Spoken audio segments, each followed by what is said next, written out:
Hello and welcome to Options in Plain English Advanced Edition. Today we're going to be talking about inverted strangles. What's an inverted strangle? An inverted strangle is a short strangle position where the strike price for the short call is lower than the strike price for the short put. So this is the opposite of what we usually see when we talk about short strangles. Usually we see the short put being at a lower strike price than the short call. In this case, it's the opposite. That's why it's inverted. Why would you put on an inverted strangle instead of a regular strangle? Well, the reality is that most inverted strangles are not the result of someone putting them on, but rather the result of a position being adjusted, resulting in an inverted strangle. So we're going to look at an example here, and this is something that's a very typical adjustment process for a trader who starts with a short strangle when the position is initiated, but later on needs to make adjustments, and it's going to result eventually in an inverted strangle. So we have a strangle right here. We have the short put, the short call, and the price that's in the middle. This is a typical run-of-the-mill strangle. The price starts going down, so now the price is closer to the put or at the short put strike price. And what we have now is a situation where when we started, we had a pretty balanced short strangle. And now the deltas for the short put are going to start growing because the price is closer. So we need to adjust the short call. So what the typical process is that the challenged side stays the same. And then the unchallenged side, the one that's not being challenged, is adjusted. So we make our first adjustment. We move the short call closer. How? We close this one and then we sell another one. We buy this one to close and then we sell this one to open. So this is usually done in a trading platform through a single order. So this is how you adjust the position. So now your short call is closer to the short put. Now it's still not a balanced strangle because these deltas are higher than these deltas in terms of absolute value. However, this is something that you can work with now because the deltas are not as lopsided as they were or as they would have been if you didn't make any adjustment at all. So now when you have the price starts going down and you make your adjustment, that adjustment is going to result in a credit because you're buying this one which has barely any value. This one will have more value and a higher price, resulting in a credit.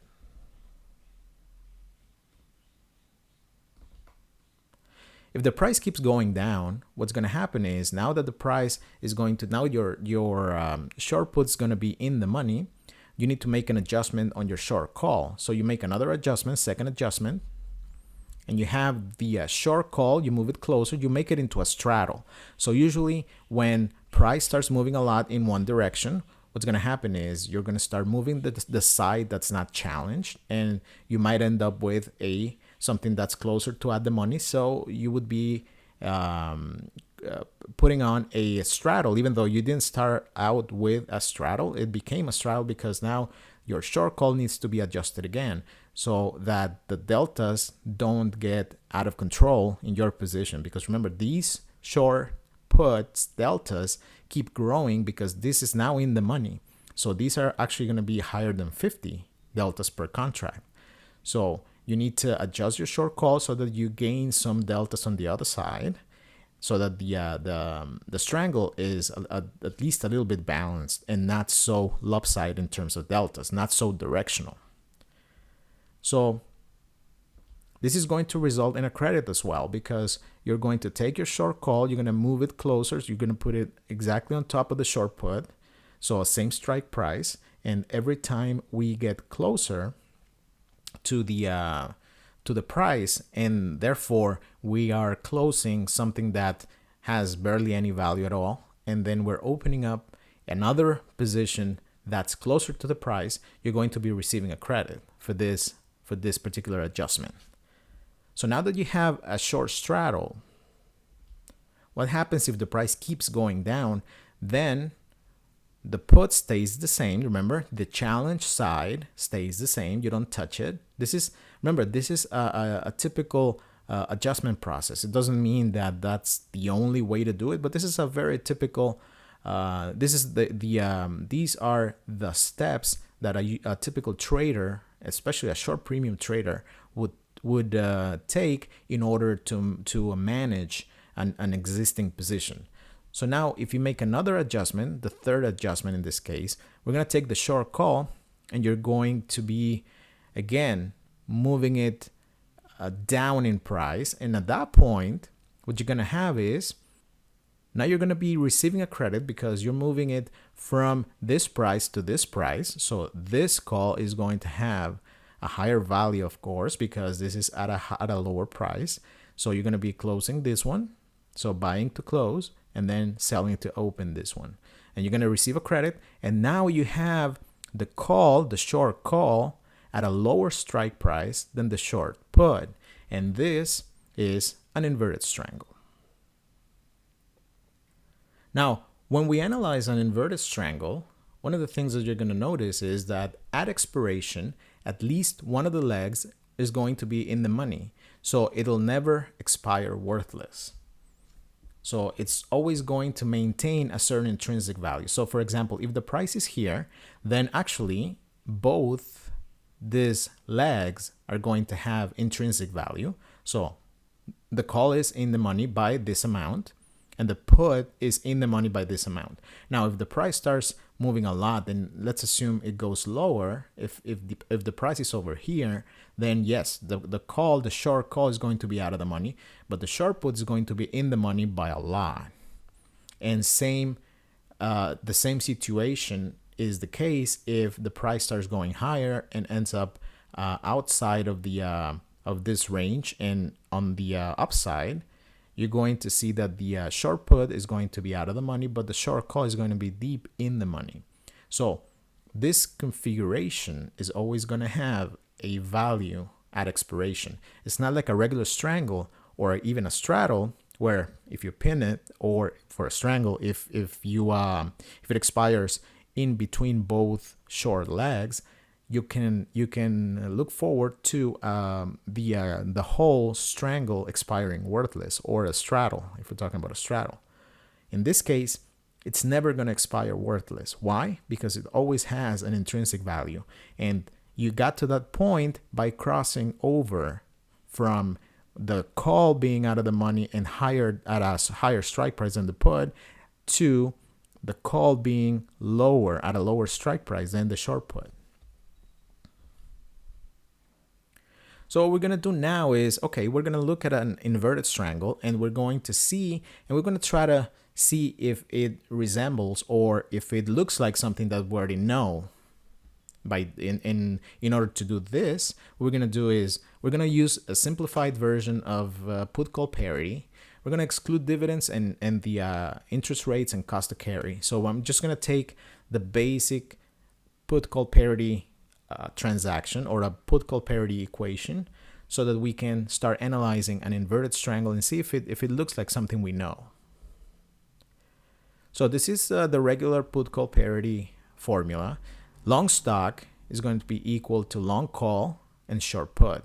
So plus the stock equals plus the call minus the put. Now we want to solve for, now what we have here is we have a short call and a short put. So we got to solve for short call minus C, and we got to solve for minus P as well.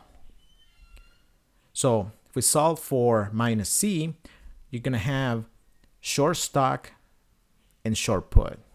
And if we solve for the short put, is going to be long stock and short call. Okay. So this is simple algebra here. We are just solving for one of the components here. So now what we're going to do is we're going to go to the short call, and we know that it's short stock and short put. So short stock and short put. And we're going to go to the short put, and we know that this is long stock and short call. So Short call is short stock, short put, and short put is long stock and short call. So right away we notice here, what if we group the long stock and the short stock? Well, what we're gonna have here is that this is, remember, this is the same position. Short stock, short put, long stock, short call. So if we take these two, well, what you're gonna have is what's the result of being short at this strike price? So being short stock at this price and then being long stock at this price. Well, you're always gonna have a loss that is equal to the difference in the strikes. So KP minus KC in this case. And this is what it is. This is a fixed number representing the difference between these two strikes, because remember, this is an identity. We're just replacing the short call with this and the short put with this. So if we take these two components, now you have a fixed value which is equal to the difference in the strikes. The second component, what does this look like? Well, it looks like a regular strangle. Now we're talking about at the same strike price that where the call is, we're going to be short a put, and at the same price where the put is, we're going to be short a call.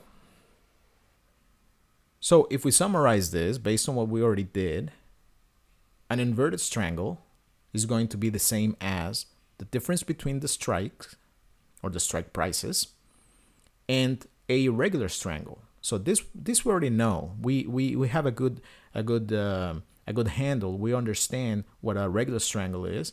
So an inverted strangle is exactly the same as a regular strangle, and we have to add a fixed value or some sort of a pseudo intrinsic value for the to account for the other component, which is the in this identity, the stock component. So basically, an inverted strangle is going to be a regular strangle. So notice here how the put and the calls are inverted, so they're back to a regular. Now, if we think of the price being here, then both of them are out of the money, which is what we usually understand as a short strangle, as a regular short strangle.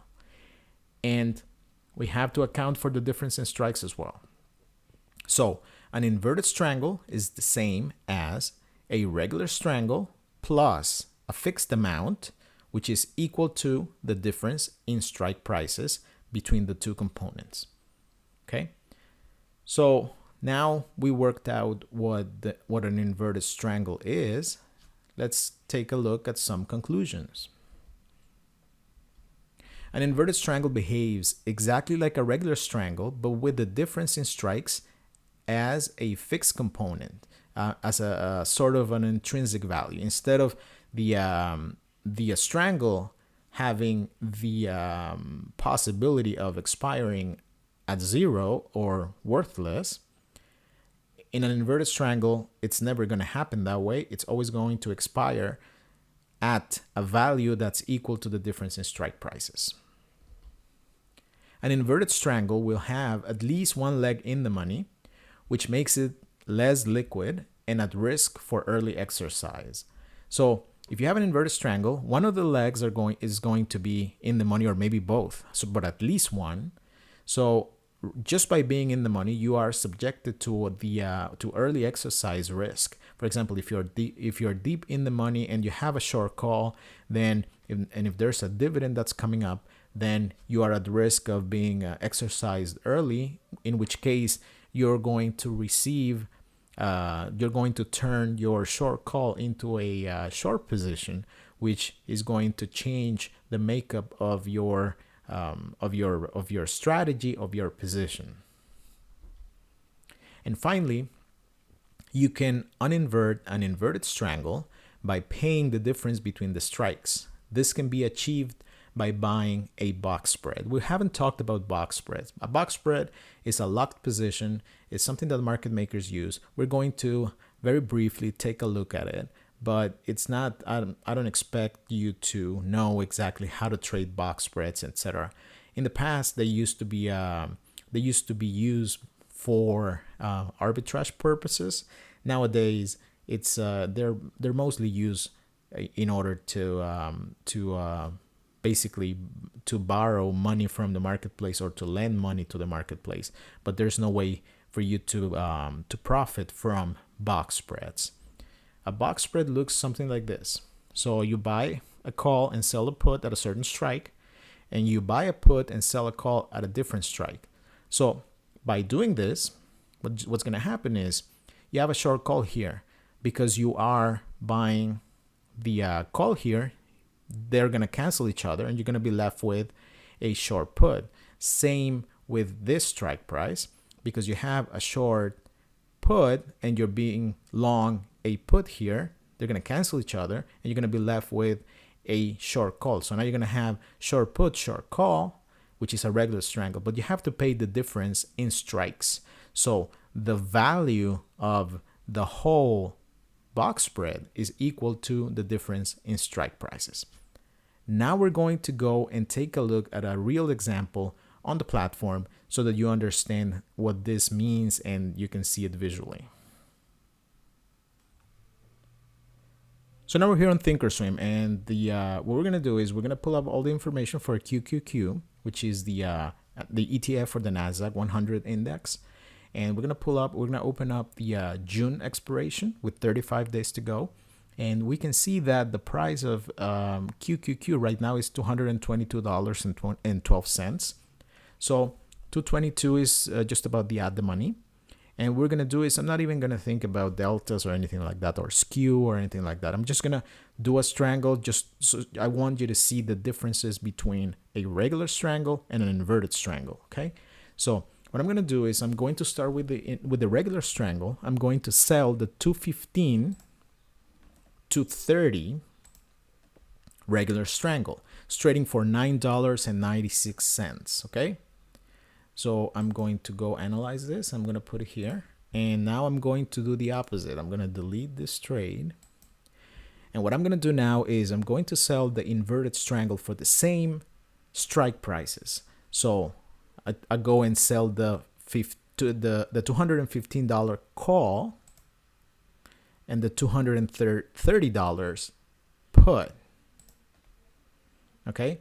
215 to 30 is the same trade, it's just the inverted version. Okay, so let's analyze this. Okay, good.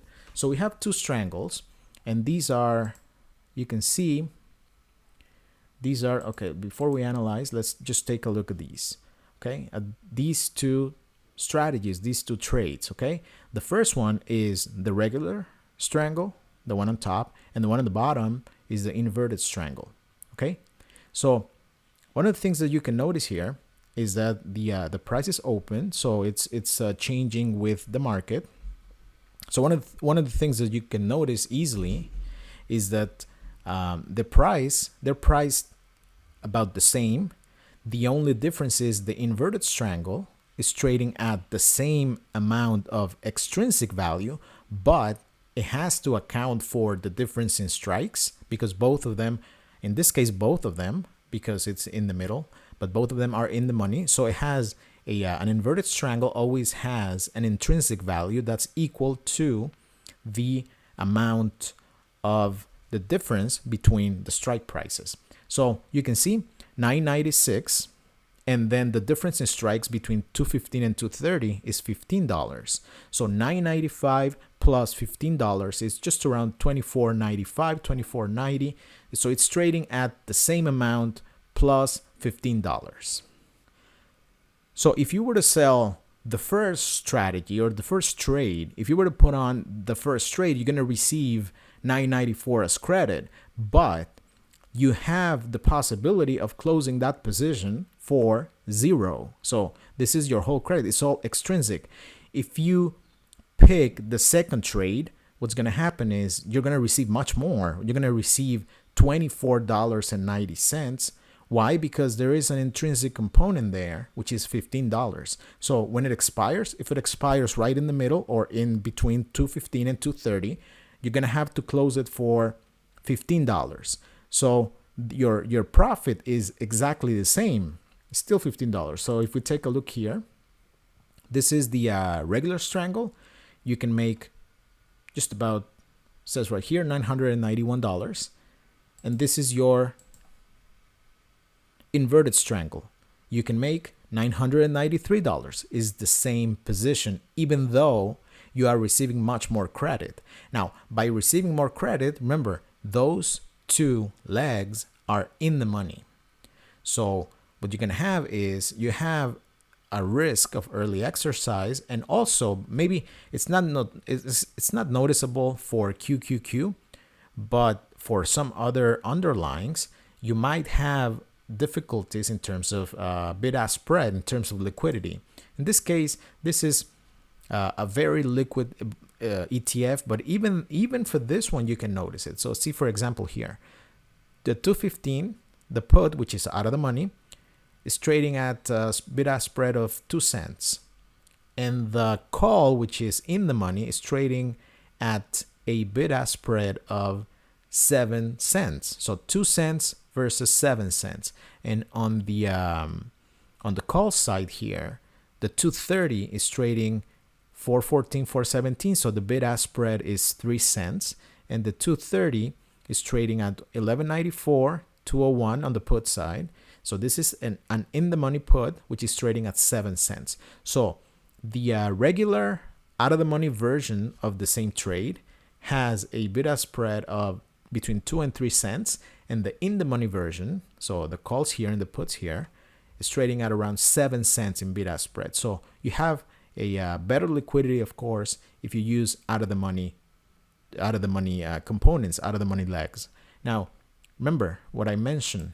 Usually you don't initiate, or you don't start out trying to put on an inverted strangle. You just get to it because of the many adjustments that you might have made. So once you get there, just know that it's the same position as a strangle, and know also that depending on all the credit that you've received, you might be in a situation where maybe your whole trade, if you consider all the credits and debits, maybe your whole trade, if it expires right between in between the range between strike prices, you might be in a situation where you can't make any profit anymore. So you have to consider all of this, and in order to make your decision about what you're going to do once you have this situation. But just understand that an inverted strangle is basically the same as a regular strangle, but with an intrinsic component which is equal to the difference in strike prices. I hope that this lesson was understandable, and that there's something new that you learned here, and that you can take that information, apply to your own trading, so that you become a better option traders. Hope to see you guys around next time. Thank you for your attention, and goodbye.